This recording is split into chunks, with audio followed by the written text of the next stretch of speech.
5000 கோடி எப்படி 5000 கோடி கடன் வாங்கின ஒரு பியர் ஃபேக்டரி ஓனர் என்னால அந்த கடனை கட்ட முடியலன்னு கை தூக்குறான்.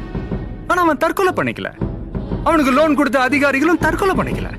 ஆனா 5000 ரூபா கடன் வாங்கின ஒரு விவசாயி அதை கட்ட முடியாம வட்டி மேல வட்டி ஏறி பூச்சி மருந்து குடிச்சு தற்கொலை பண்ணிக்கிறான். இதெல்லாம் கவனிக்க சிட்டியில இருக்கிற உங்களுக்கு நேரம் இல்ல. இத சொல்லத்தான் டிவி சேனல் கிட்ட கேட்டோம். ஆனா டிவில லேகியம் விற்கவும் சமையல் செய்யவும் டான்ஸுக்கு மார்க் போடவும் டைம் இருக்கு.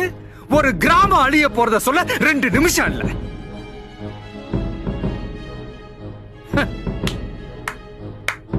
இந்தியாவுக்கு ஃபேக்டரியே வேணாம்னு நாங்க சொல்ல வரல. குடிக்கிற பால்ல இருந்து தயார் பண்ற சோப்பு வேணாம். முட்டை மீன் கேரட்ல இருந்து எடுக்கிற ஃபேர்னஸ் கிரீம் வேணாம். தக்காளி ஆரஞ்சு பாதாம்ல தயாரிக்கிற அழகு சாதன ஃபேக்டரி வேணாம்.